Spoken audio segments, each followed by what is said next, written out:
The hour of quiet. The worst part of the night was the moment the house finally gave up its sound. It wasn't 11 or midnight. It was usually around 2:47 a.m. when the last car had passed on the street. The settling creaks of the old wood had finished their dialogue, and the refrigerator had sighed its final, long hum. Alex lay flat on his back, eyes wide open in the absolute darkness. He preferred it this way, no night lights, no glow from the street, but tonight, the silence was too perfect. It was a solid, oppressive thing, like a blanket of thick, sound-dampening velvet pressed against his ears. He realized he couldn't even hear the blood rushing in his own head, which was always the last sound to go. The silence was waiting for something. He tried the usual tricks: count backwards, hum a forgotten tune, focus on the rhythmic pressure of his breathing. But the quiet was too loud, too heavy. It felt less like an absence of sound and more like a carefully constructed vault, holding something terrible inside. Then the first sound came. Click.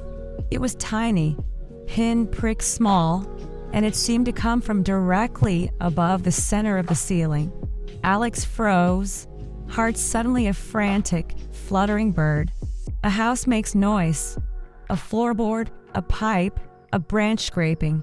This was none of those. It was a deliberate, mechanical sound. Click.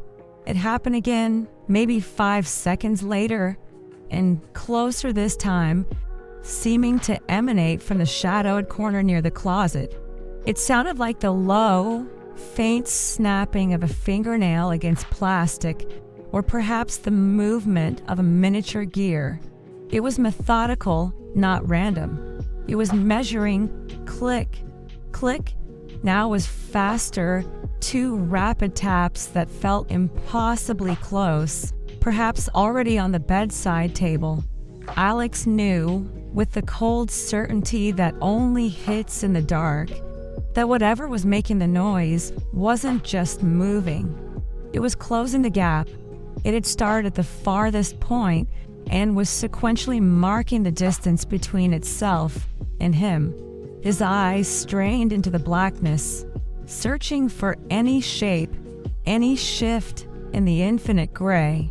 Nothing, only the quiet, which now felt actively hostile, determined to let him hear only that single, advancing sound. Click, click, a long, drawn-out pause, then another, even softer, from directly beside his pillow. He couldn't move, couldn't scream. His muscles were useless. He realized the thing didn't need light to find him. It just needed silence. And it had finished its countdown. The final sound wasn't a click at all. It was a whisper, so dry it sounded like dust rubbing against itself. Right next to his ear, "You're finally quiet."